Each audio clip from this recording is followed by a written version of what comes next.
bongeli bana mboka po mabe ya wapi tant que les autres 21 000 enseignants attendent ils sera bana à combien OK ba policier au bazar okengela ye devant sa porte bazar combien militaire on peut ça bon il pour la école na France à combien et en béba donc 21 000 les a dit c'était vraiment un grand dégât un grand dégât au pays il y a un grand débat et la justice distributive exactée. Et là, comment le délit, c'est ça, avec la réduction du train de vie de l'État. Mais parce que ce qui, qui maté à délit, c'est ça, on appelle ça qui pour la réduction du train de vie de l'État. Par année, on pouvait dégager 650 millions de dollars pour réduire et pas gauche-droite. Et déjà, dans le mois de juin, on a une correspondance avec la presse, le gouverneur a banque à Comélie, pour dire que vous avez tous épuisé vos assignations budgétaires. Il y a déjà la presse. Ils ont fini, mais ils continuent à fonctionner. Ils vont fonctionner en dernier. C'est que les recettes, l'argent prévu pour d'autres secteurs, si on gère bien l'État, un pays pauvre. Un pays pauvre, non? Nous sommes un pays pauvre. Alors, tout vivre, vie à Batu, Oyo, Baza, Babola. Tout réduire, Mololeni, Akoliana, Komelana, Kotamula. Nako futama to réduire mbongo to dégager to ko sala nzela to ko sala pont to ko chesa maït tout ça mais ce que mbongo ezali lelo 60 à 60 ou 70% il y a budget de l'état ezali consacré na fonctionnement ko futa ba salaire ya ba kondi na ba cabinet na bango ko somba mitu kapona bango ko futa ba frais d'émission et ba soins médicaux ainsi de suite maintenant. Est-ce qu'on peut développer un pays avec 40% de budget? Les autres ont un budget à 11 milliards. Situation, il y a sécurité à les communautés. Il y en a qui sont devenus exploitants miniers. Il y a des militaires qui sont allés au fond, mais comment qu'on là exploitation minière, il y a des Chinois, exploitation forestière, il y a des Indiens, la Congo. Mais dans ce cas-là, comment voulez-vous que la situation évolue? Il faut identifier tous les militaires qui ont fait longtemps au front. Parce que ça fatigue. Mando qui t'a les obéta et puis ça le la moi liboma. OK? C'est comme cela. C'est ça la réforme. C'est comme ça que ça doit se faire. Il y a des gens qui sont dans les chaînes de commandement depuis très longtemps. Par contre, l'exploitation minière et tout. Dites-moi un peu. Tout le monde est char de combat moko ya Monesco et s'est renversé. Tant la population va secourir le bateau, va coûter ça qui va coltant. Ça qui a coltant où tu vas? Et où tu vas? Monesco qui n'a pas carrière minière. Ça veut dire que le bateau va permettre de jouer à Coltawana, qui peut le faire? Et les bateaux ont autorité et qui contrôle les exploitations, les territoires là-bas. Ce sont des militaires. Donc le fait de rester très longtemps, comme on est les tombes pour Namboka, comme les bateaux pour Namboka, ils ont dans des combines. C'est pourquoi il faut désactiver toutes les personnes qui sont les rapports IAGEC. Les rapports IAGEC et Lobby, ils ont cité des gens nommément pour dire qu'il faut les retirer du commandement, de la chaîne de commandement. Ils sont toujours là.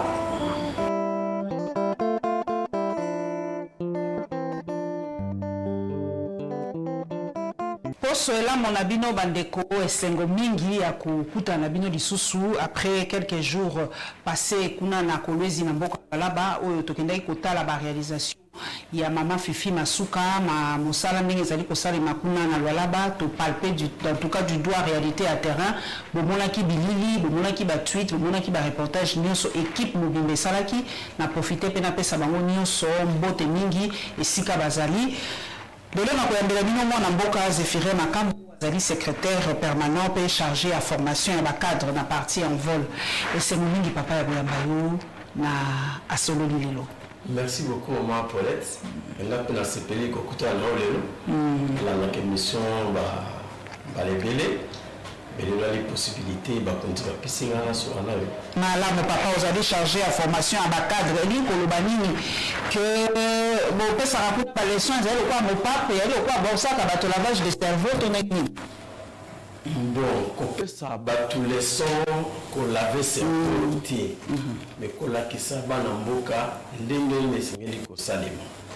Pendant que même pas tout ça, dans la partie politique qui a pour les lots, c'est le fait que Batu bayebite parti ezali dini quand vous allez militant tout cadre na parti mosala we zanini exactement koma na ebonga bokonzi na kati ya mboka lolenge no singeli kutambola yango na pona ko bongisa makambo pona ko mabana mboka kuzala ngui kati na lolenge kamba parti na bango pe lolenge kamba mboka lobi soki ba yingeli na bokonzi yango to sali école de formation ya ba cadre qui toko mingi école du parti esengo mingi donc école wana penza bino bokani na forma ngoza déjà neti na moi gouvernement moko boye so neti par exemple motonga comme neti ministre énergie boye ba déjà potentiel ministre azali potentiel donc eza molenge pe bopesaka bango makanisi ya malamu lelo papa de lise sanga azali obalobaka sur la sellette na lopoto kombo nezotangama mingi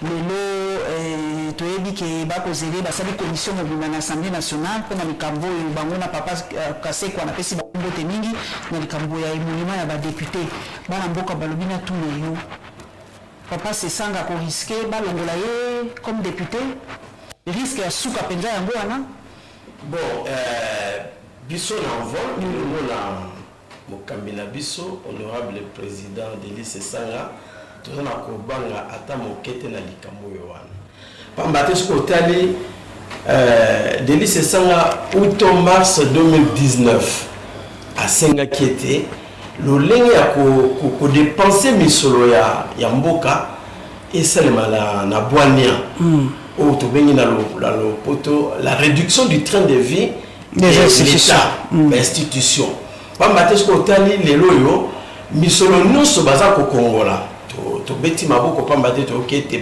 baperformance ekomi ebele mais soki otali lolenge nini misolo ezali kozala dépense eza mbeba ebele alors yango na toza kobunda utokala na réduction ya train de vie de l'état mais siko bato basengeli bamoni ete esengeli tozalaka na lolenge wana kotambola nyamu na kodepense misolo ya mboka balingi koyoka likambo wana te en fait likambo ya $21,000 parce que eza yango nde motondi création ya commission ezali Delis Sesanga moto alobaki yango te eya likambo euti na eside ye apesi kaka eyano na émission moko asalaki na bandeko na bino mosusu ya presse donc na ye na kaseko balobi basaleli bango commission mais tolobaki ete commission esalemi il y a pas de problème et puis honorable alobaki ete na commission naza kobanga ata moke te pamba te nalandi sur lelo na radio un rappel d'un Top Congo je crois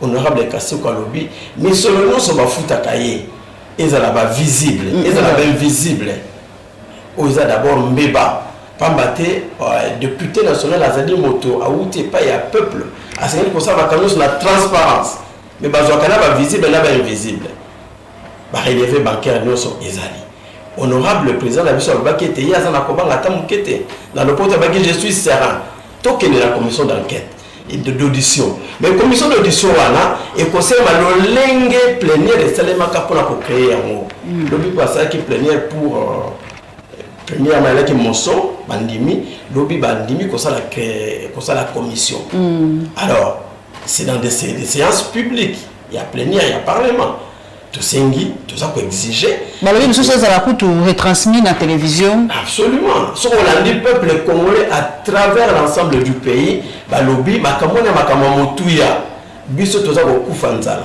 biso toza kobona eloko te banzela eza te balakisi ya bana biso na kati ya pasi bapolisier bamilitaire baza kobundela biso baza na kati ya pasi lifuti eza moke mais eza na bato bazwaka 21 000 alors ce que eza bongo lokola bato mibale oyo bandimi ete bango bazali bato bauti solo na population ba vrai honorable balingi kotosa lotomo na bango commission ezala publique retransmis na radio na télévision toyeba nani est-ce qu'il y a des citoyens mboso na lisanga na ye to batato mibale ba vrai des honorables députés nde bato balobi solo ba député bazali incriminé tout ça cause la commission Salema tout ça cause la to samba en public na moni pe en vola la moi misala mo boko sala na moni ke bozala boko sala mo activité moko bo est-ce que vous kolobela biso un peu en long et en large est-ce que mo bandi déjà campagne électorale to boni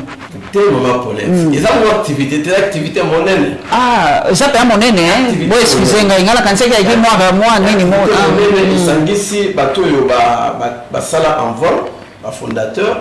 Ils sont ici, en vol au quotidien, dans le comité national. Ils sont ici, coordonnateurs provinciaux. Il y a déjà lobby, les hommes sous le paquet dans l'aéroport.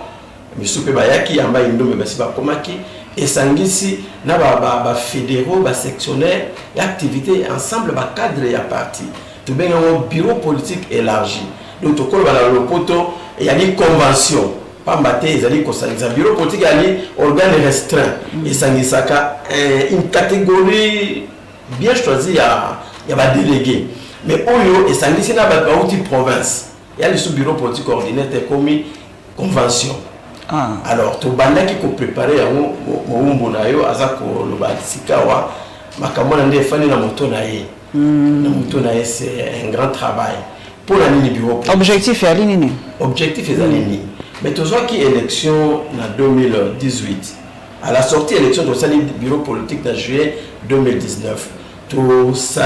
La question le n'est ni parti au tambour, tout ça autopsie, autocritique, il y a un processus électoral. Tout comment est-ce qu'on voit la tambour la tina 2023. Mais à tu as dit que activité l'année prochaine congrès. Or congrès il a toujours précédé la bureau politique. Donc il y a kobongisa makamona moboko nengero mobani. En vol, ils allaient partir au yo, ils allaient kolanda, le lengeni ni to sengeni kotambola. Alors c'est là c'est beaucoup bimisa candidat na bino na présidence c'est vous avez wana. Cause la candidat, ils allaient donner à tous les Congolais. Yo peut cause la candidat, n'est-ce pas? Malheureusement la Monica depuis Congo et Banda, Madame Marie-Thérèse Marie-Josée Ifoku, la première femme qui a postulé. Bazalaka quand même non l'année passée mais sous bazalaka la Bossani mais c'est présidence de la République a les domaines réservés dans mon côté tous les Congolais peuvent aspirer mais na convoqué pour la candidat d'abord un candidat ils allaient bureau politique pour la été on est dans la congrès la statut n'a vu sur le BT les candidats ils allaient congrès nous à décider ce qui est candidat monter mis la ici d'abord candidature c'était un fait objectif plutôt subjectif personnel il faut candidat ami loba ami la kisa et tengala lingi dans la candidat les congrès pour la soit compris si ba critère. Papa Makambo, il y a trop de partis politiques dans la République démocratique du Congo que les PME, les Congolais, qui parti s'est créé, qui parti s'est créé. Est-ce que pour la République démocratique du Congo, Papa Makambo, il faut que nous soyons dans la politique? Bon, on a la fausse idée politique, politique, la mitou ya ba Congolais. C'est la fausse information, la fausse idée. Pambate les lois, makamsu et bima na mboko babi chance loko pamba. Moto azala ki moto yo à côté de la politique et bandai na baké na san city après bitumbele ki na mboka baye kozonga même moto la ki na afana kana point atala telote a comme député. Lobi a comme ministre. Alors yango elo keza ko sala été batu belé.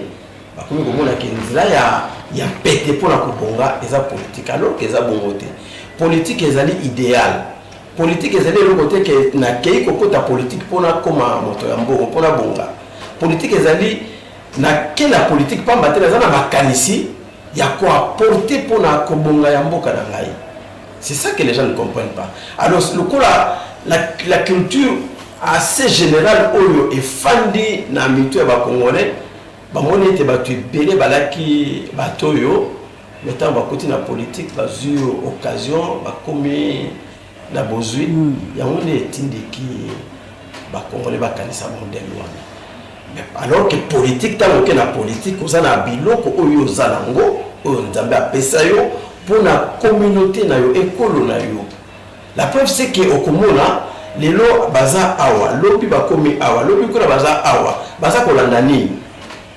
Misolo. ok okomona lelo tozalaki na regroupement oyo mais parce que misolo bimaki tokaboli bien te ba me content ba kepe na ngamu na bango. Donc je crois que c'est cela et c'est ngeli sikoyo l'état congolais a sala mosala na ye pour répertorier to yambaki une commission d'enquête ya ministère ya intérieur pour voir parti oyo wapi fonctionner normalement parce que nous hôtel ba parti monsieur za parti à Combo ils ont la CHT ils ont la statut ils ont la membre rapport annuel basa la kate mais ils sont quand même un parti. C'est pour cette raison et c'est était tout bon ils ont en sorte que pour la ça la partie on a quand même un mois prérequis même ba parti monsieur sous président je ne méprise pas les gens qui ont fait les métiers. Mutu akopona azala mutu métier tato abotinga azala ki mécanicien les travaux publics to koni to tangi kelasi na mbongo ya travaux publics azala ki mécanicien tato azala ki maboko yeso ko tali maboko surtout pas maboko moindo alinga ki lokola nga na za moto na zo ki mwana wa pesa ki komona ye ngape na landa ye ngabaki te musala wana na okokati pambate ko lata ba salopé dans le mais je ne méprise pas. OK. En tout cas la table na ngo ba mécanicien to bomusaka.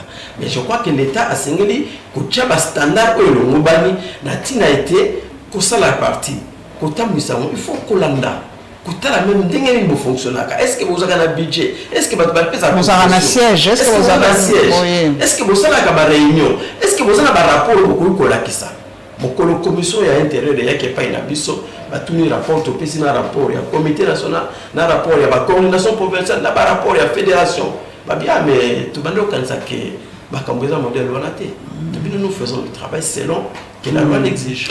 Papa lobi phrase moko et tikenga mo moke lobi chance ko pamba bato pe balobi so okoti na politique mbala moko pe okoma no déjà wa ndenge sala makanango politisation ya entreprise publique bana mboka balobi ekoma lokwa place ba ko remercier bato ukotelinga lifuta na yo okomi DG ADG PCA tout ça ba nomination uti ko bima ya ba entreprise makanisi nous ali ndenge nini balobi wa déjà national ba nommé balobi na régie des eaux ba nommé ba entreprise mosusu yo moni boni bato ba nommé wana ba ko changer penza makambo. Bon, d'abord, Koloba était bateau n'a pas changé et ça, les camions n'ont pas Koloba penzati, pambate n'a pas bateau en athée. N'attendez pas combo tel, un point très. Mais la monnaie était pas politique, baza et belé. Bah entreprise pour na yozali ba gâteau bateau ba partage aka. Oui, depuis un temps, comme on a été Mboka et Kabwana na Biteni. Et Kabwana Biteni. Na Joseph Kabila, ancien président, sénateur à vie, tout le monde il y a des ministères où il y a sectorisé, il y a province telle.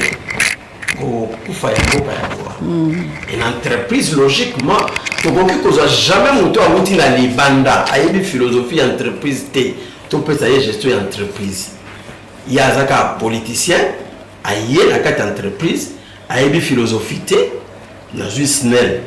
Ok, il y a la science politique, il y a le droit.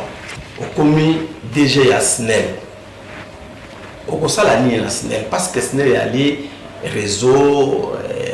Na koko zo mo formation pe il y a quelques semaines était pour yeba ndenge nini ndako fonctionne pas. Moi la mboka moi comme il peut ministre mais loyo dans un des secteurs à quelque ça la formation auprès du secrétaire général naïe pour 2 semaines. Non mais déjà à partir il y a ce qu'on est comme modèle wana même les gens que tu diriges pas en respect na yote parce que babi ko yebiti.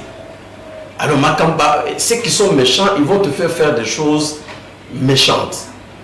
Et au détriment de la population. Pour la Okoma, déjà, il faut un ingénieur formé dans le domaine de l'électricité. Parce que quand les gens te feront un rapport, au tel et l'autre tel et bébé. Haute tension, haut voltage, haut bruit. Tu commandes à au délestage, au converseur, il faut y inverser. Il faut le bureau quand ils allaient nini. Tant tu te fais déjà une idée, il y a des campo bazoloba. Alors ceux qui va aussi va dérailler, yo koloba parce que yebi koloba te wana ils a bon côté. si les problèmes se trouvent à tel niveau, voilà comment on peut procéder. Donc, ils ont mais ce que vous avez tout ça, c'est politique. Vous avez politique. Vous avez qui dit oui, qui dit non, qui s'abstient. Comme DG la SNEL, tout comme président du conseil d'administration national. Pour ça, là, nini. Donc, je pense qu'il faut toujours que la culture y a solo. À une période donnée. Avec... Mais balobi batango mingi papa nanga makamba lo basala qui teste à copyright peut-être. À une période donnée maman Paulette teste à copyright. Teste à copyright. Oh on dit mango toi. Ah. Copyright peut monter à bomber l'entreprise à l'état. Oh, il y a solo là. Éviter. Copyright passer les réformes à l'entreprise mais et pour apporter et ça les mecs qui pour que ba capitaux frais et ya. Mais copyright bateau et après ça qui sont la carte d'entreprise et ça banane ba capitaux et ça ouais les cas de la SNEL et comme qui société commerciale société anonyme les cas y a régie des eaux mais les problèmes où et tout ça que nous avons réglé et ça qui jamais réglé madame Mabundala qui ministre à portefeuille monsieur l'ancien premier ministre papa Ilunga Sylvestre à la qui est secrétaire permanent à copyright. Qu'est-ce que la réforme a apporté? Cette réforme, c'est vraiment une réforme ratée. Alors même ceux qui copient ça, si testent les lots, quelle est la fiabilité? J'ai entendu un député qui se plaignait, qui a ça là qui teste pour comme PCA. Alors, tant on a su parce que tu n'es pas d'un tel parti, moyen badoyo exaté. Mais la nomination a béni. Peut-être quoi check ma quelle. Donc je pense que ma camouflage c'est le modèle wana te ce qu'aucune entreprise oyo ezana na longue durée à travers le monde okoyoka que c'était le directeur des ressources humaines à côté qui a Jotel à gravir l'échelon et puis le loi comme PDG. C'est comme ça que ça doit se passer. Parce que toi comme entreprise il faut y quelle est la philosophie d'entreprise wana ce que philosophie même ngai Suko Tchengaï, na SNEL, na Kolobate, na Okenda. Te régis des zones à Okenda. Chef de division administrative ressources humaines à Transco. Transco. Oui, ils allaient à Transco. Oui, ils allaient. Ah, ok. Là, on a monté qui administration à Transco, na Mindele. Ok. Ce qu'on a ressources humaines, et là, on a sali depuis dans cette classe, dans la gestion des ressources humaines. Ce qu'on a pas à gérer les ressources humaines, n'a aucun sans problème. Parce que le standard de gestion des ressources humaines, n'a yebi. Transport les lois à travers Transco, n'a yebi. Mais ce qu'on tient dans le domaine, nous non, oh, ce qui est comme directeur na Perfect TV au boy. Perfect TV. Standard il y a communication. Et nous avons ma biso ya mo. Standard la communication c'est ce qui n'a yé na on a ça makamu lo lenge lo mobilité. OK? Parce que c'est pas une honte à le dire. Tant on a zo kinde na émission mo kondinanga ya communication à lobby. Voilà la démarche, voilà comment ça fonctionne avec la communication. Donc je ne peux pas m'hasarder dans un domaine où papa Makambo, message l'homme qu'il faut à la place qu'il faut la méritocratie, balobi, il faut yangondé et comme à règle numéro 1, est-ce que l'homme autosali au lobby ou yebi ressources humaines, job description à batubanini, est-ce que les lots sont au talibien de Gemboko et au Tambola, ministre, député, DG, PCA, est-ce que méritocratie a eu pensa ou n'a pas ça? Attends, mon quête. Il n'a qu'à réfléchir pour répondre à ça. Attends, mon quête. Parce que mon a une côté confusion dans ma casse. Le ministre, il ne sait pas ce qu'il doit faire. Mon salaire ministre a signé que ça là, député n'aime pas ça là. Au moins, les députés, ça là va ponter. Député qui est dans la circonscription, à d'autres rapport. Il y a un travail de... Mais on a les socialités. Vous comprenez qu'il y a un lobby, même au Kondiambo, quand on a un lobby, moi, je vais remplacer moi ici quand l'État a été, il y a un livre qui bon, soit qui a moi salaire à 21 000, il y a ceux qui ont la belle ma commission, na 21 000, on a soit tombé le ban en boca pour ma bille à Wapi. Tant que les 21 000, enseignant attend, il sera ban à combien? Ok? Les policiers ont devant sa porte, combien? Militaires ont fait ça pour la école, na France, combien? Et en Béba, donc 21 000, ils ont dit c'était vraiment un grand dégât. Un grand dégât au pays. Il y a un grand débat. La justice distributive est athée. Et là, comment le délit, c'est ça, là, avec la réduction du train de vie de l'État, mais parce que ce qui, l'anda qui maté à délit, c'est ça, on appelle ça qui pour la réduction du train de vie de l'État, par année, on pouvait dégager 650 millions de dollars pour réduire par, et pas gauche-droite. Et déjà, dans le mois de juin, on a une correspondance avec la presse, le gouverneur de la banque a commis pour dire que vous avez tous épuisé vos assignations budgétaires. Il y a un seul déjà la presse. Ils ont fini, mais ils continuent à fonctionner. Pas fonctionner en dernier. C'est que les recettes, l'argent prévu pour d'autres secteurs, si on gère bien l'État, tout le but, un pays pauvre. Un pays pauvre, non? Nous sommes un pays pauvre. Alors, tout vivre, vie à Batu, Oyo, Baza, Babola, tout réduire, Mololeni, Akulena, Komelana, Kotamula. Nako futama to réduire mbongo to dégager to ko sala nzela to ko sala pont to ko chesa mai tout ça mais ce que mbongo ezali le 60 à 60 ou 70% il y a budget de l'état ezali consacré na fonctionnement ko futa ba salaire ya ba kondi na ba cabinet na bango ko somba mitu kapona bango ko futa ba frais d'émission et ba se médicaux ainsi de suite. Maintenant, est-ce qu'on peut développer un pays avec 40% de budget? Les autres ont un budget à 11 milliards.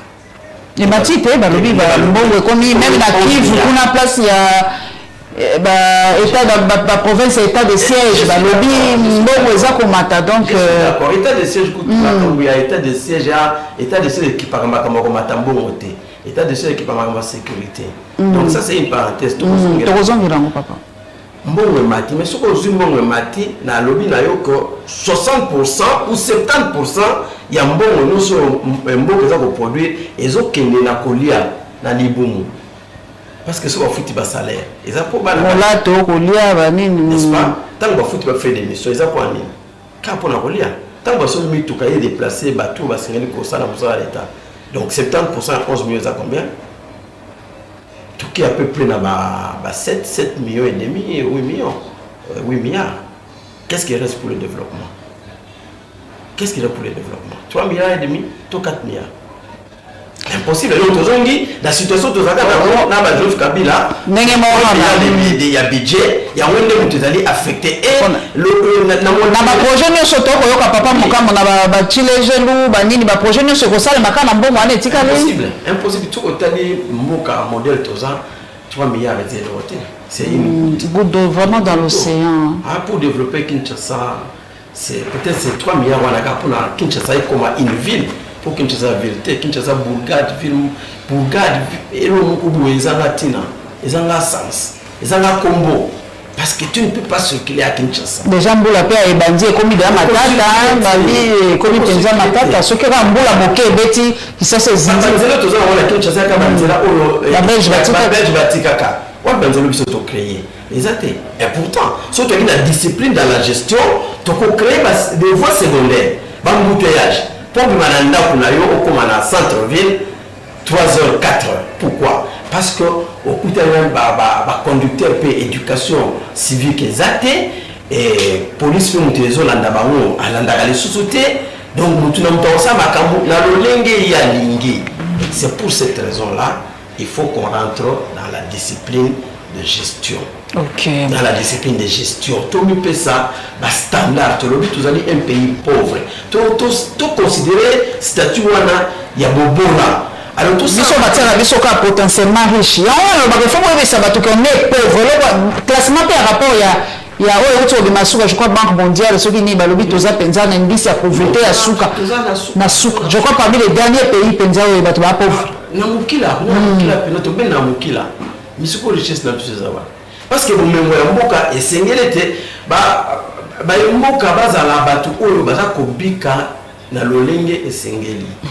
Papa to kene na este pour télévision ya litango ba wuti ko sala ba nomination au sein de l'armée tout le monde mokonzi mboka nommé que bato baza ko senga penza réforme pour to récupérer Bunagana to ko kene na plus de 3 mois yango déjà Bunagana ali na maboko ya ba M23 papa nanga makanisi na yo pe yo muto forma ka ba cadre ce que vanina bato en vol ozoye bisabango nini par rapport il y a une nouvelle nomination au sein de l'armée. Il y a un monde des alliés pensa moi et l'autre pour sauver biso moi coup de pouce to bande kozela moke po makambo changer pe moke lisusu nakanisa to 2-3 heures après mokonzi moko ko publier ordonnance ya conseil d'état de siège biso na vol na mokonzi na biso tolobaki que c'était pas une bonne décision batuba lobaki ya populiste tout ça na landi mama moko bobotama ya Kasai aza kofinga mikolo ouais zolo ba ke mutala droit kofinga moto Kasai aza na droit ya ko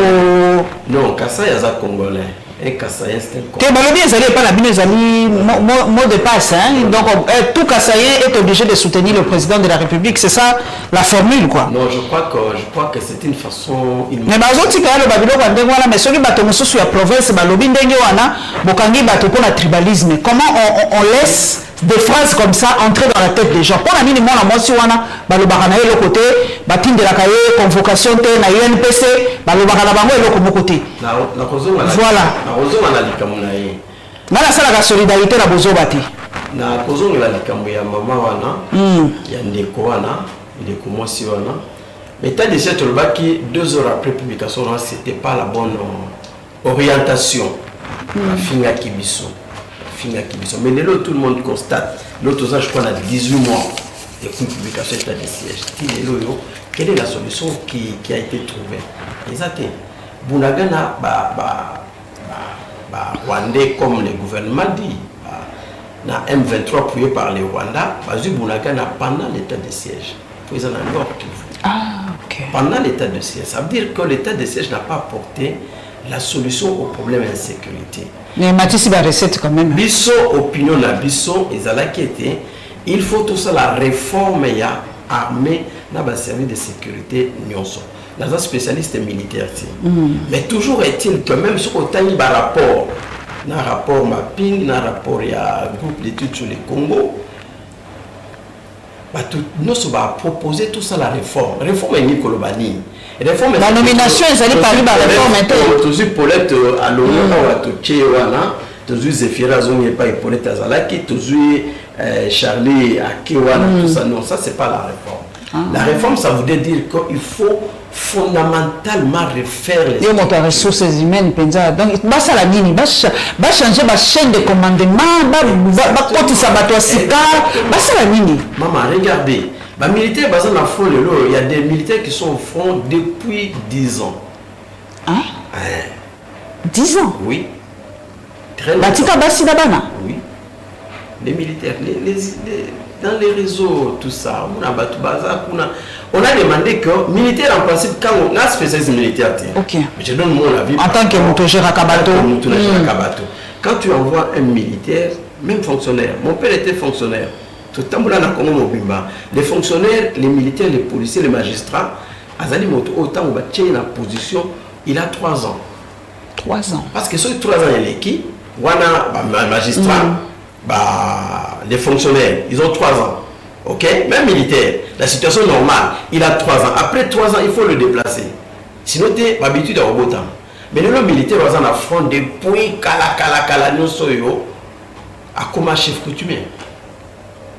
À cause ça, on peut mettre ça, comment notable il y a quoi? Ok? Situation, il y a sécurité sur les Kamnaïté. Il y en a qui sont devenus exploitants miniers. Il y a des militaires qui sont allés au fond, mais comment pour qu'il y a exploitation minière, il y a chinois, exploitation forestière, il y a indien, la Congo. Mais dans ce cas-là, comment voulez-vous que la situation évolue? Il faut identifier tous les militaires qui ont fait longtemps au front. Parce que ça fatigue. Mando qui t'a les obéta et puis ça nous colle à moi du bon moment. Alors moi ce qui pour le était pour le moi toqué. Ok, c'est comme cela. C'est ça la réforme. Sortir des militaires qui sont au front, qui ont fait longtemps, pour les remplacer. Et les fronts, on ne peut rester au front que ce que vous menez 6 mois. Pas plus. Pas plus. Parce que sinon, c'est compliqué. Moi, que je les attends. C'est comme ça que ça doit se faire. Il y a des gens qui sont dans les chaînes de commandement depuis très longtemps. Quand on a l'exploitation minière et tout, dites-moi un peu. Tout le monde est char de combat, mon à Monesco, il s'est renversé. Tant que la population va secourir, va secourir, va secourir, va secourir, va coltan. Ça va coltan, tu vois. Et où tu vois? MONUSCO qui a une carrière minière. Ça veut dire que bateau et la bateau va permettre de jouer Koltawana, Bazako qui n'a Rwanda. Qui peut le faire? Et les bateaux ont une autorité et qui contrôle les exploitations, les territoires là-bas. Ce sont des militaires. Donc le fait de rester très longtemps, comme on est basé là, les tombes pour Namboka, comme Libako pour Namboka, ils ont dans des combines. C'est pourquoi il faut désactiver toutes les personnes qui sont les rapports IAGEC. Les rapports IAGEC et Lobby, ils ont cité des gens nommément pour dire qu'il faut les retirer du commandement, de la chaîne de commandement. Ils sont toujours là. On nous a dit par rapport à Awa, que l'argent qui est envoyé au fond au profit des militaires, c'est de l'argent souvent qui ne quitte pas Kinshasa. Ça, c'est la commission de défense et sécurité à l'Assemblée nationale. Pour aller à Kinshasa, mais parce qu'il y a des complicités à plusieurs niveaux. C'est pour cette raison qu'il faut assainir. La réforme, ça veut dire qu'il y a des gens qu'il faut désactiver, il y a des nouvelles personnes qui ont été formées qu'il faut affecter, il y a des gens qui méritent qu'il faut faire monter en grade, il y a des gens qui sont arrivés en fin de carrière qu'il faut sortir. Or, Bisson, la fonction publique n'a Bisson, tu peux ça patienter. Ok. Moi, ça m'enseigner à pension. Dans les tombes à $2 500. Ça c'est ça madame quand même. Quand on dit mais ça fait 45 ans on travaille au Bimi Bapeso 2 500 et oh et ça moi quand même dit marata moi le débit mon niveau attends le peu wana kalabasaki ko zoate siko ba zoate mon ke wana on dit maraka kate même le peu là on dit maraka ba diko ba sali ata moi mokete maman Paulette de nous la Lyon 2500 et Zambon. Mais on récompense quoi? Mais c'est pourquoi les fonctionnaires ne veulent pas aller en retraite. Parce que les retraites, c'est la punition. Pourquoi la punition? J'ai travaillé pendant 45 ans. On a couru 70 ans de l'eau. Il faut qu'il. On peut signer à 2500. Au Saïd, au Tininga la Liwa. La Liwa. Pendant que le député national, Azar Ozoa.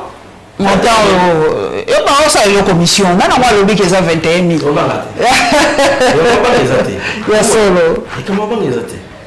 En tout cas, tout ça, ok, mais tout ça, on a les cambo, le bela, tout est que le bela, on te dit que on a les cambo.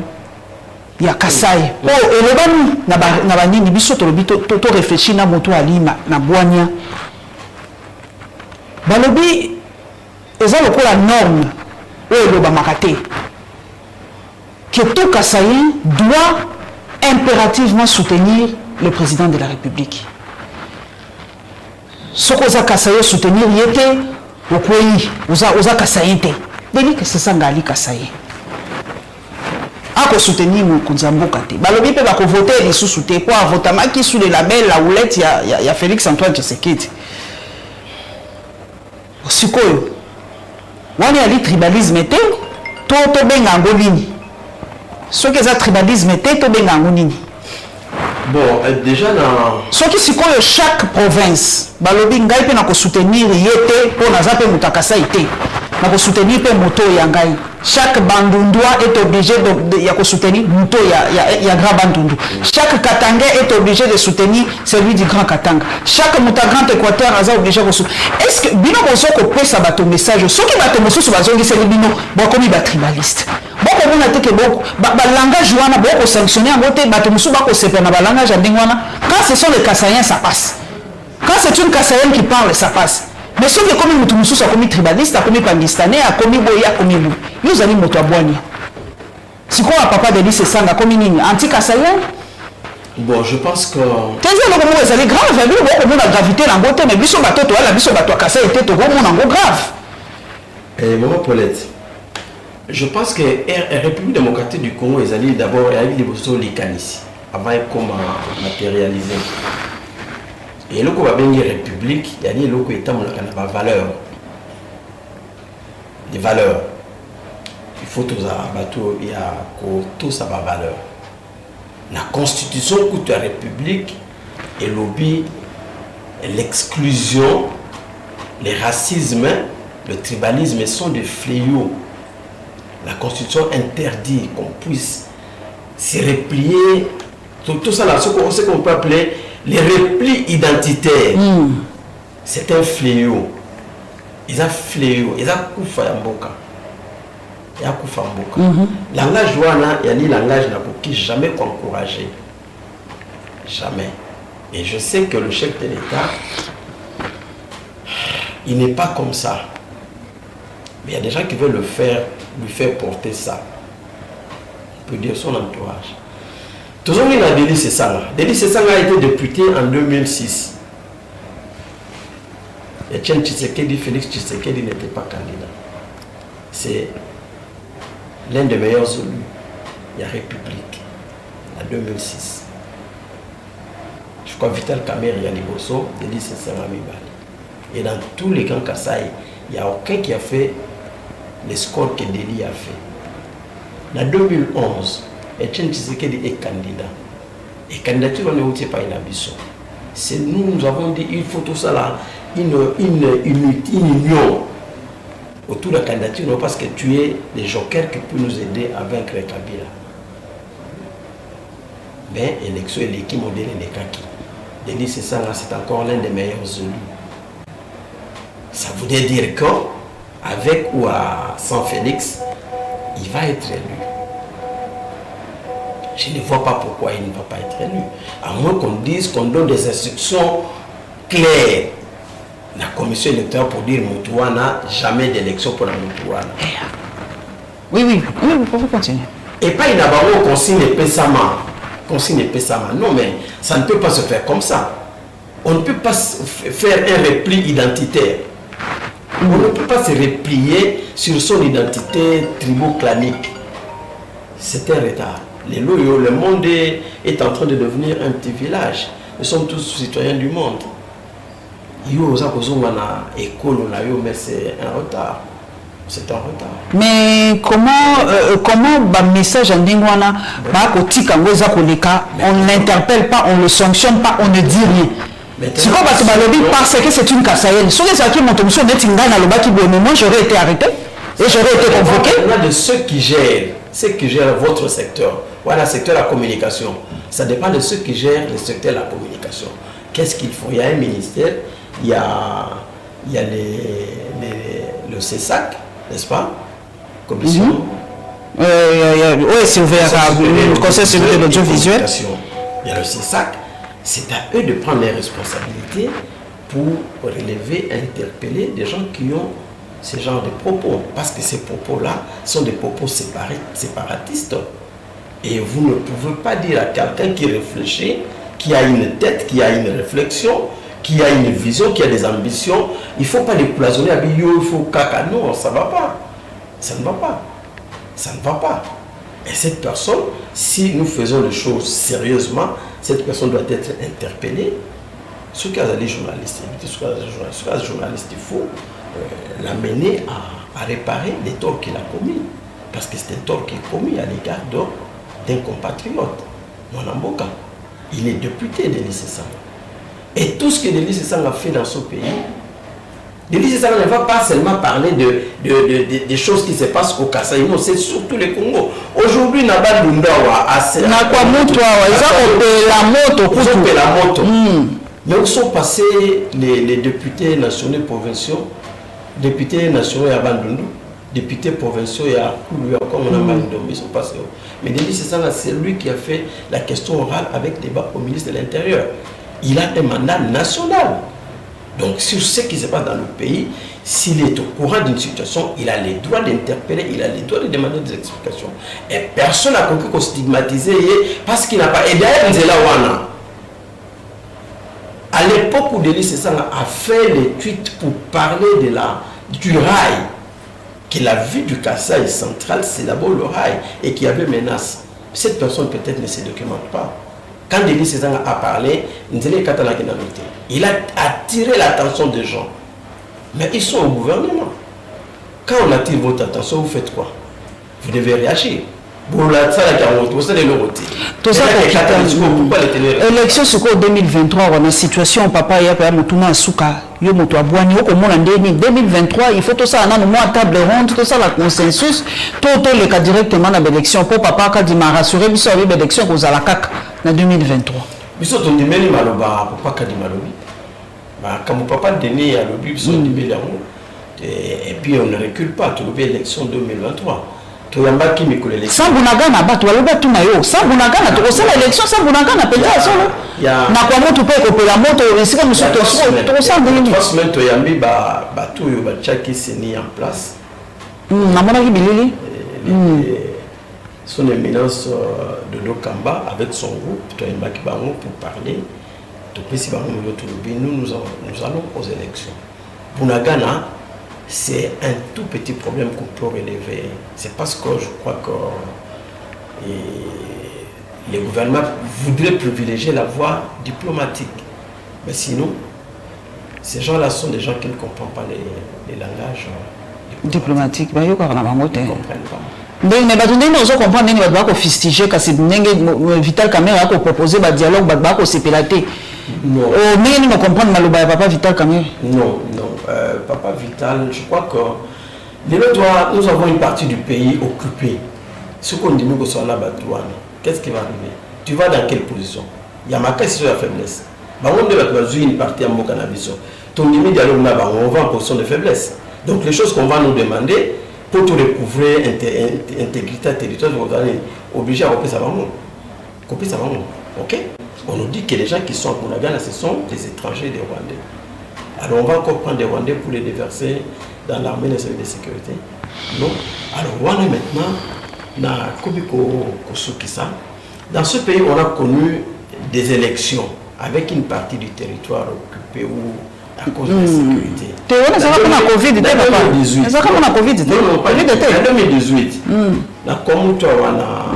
il y a Yumbi, les Batende ok? Il y a une partie du Nord qui va voter président de la République. Mais il y a eu quand même élection. Donc il faut qu'on dise que malgré ça. Nous exigeons que le gouvernement mette en place tous les moyens pour recouvrir l'intégrité à territoire. Mais s'il arrivait que le gouvernement a continué pour la Pongi, pour recouvrir l'intégrité à territoire, on va quand même aller aux élections en attendant qu'on trouve des mécanismes de libération.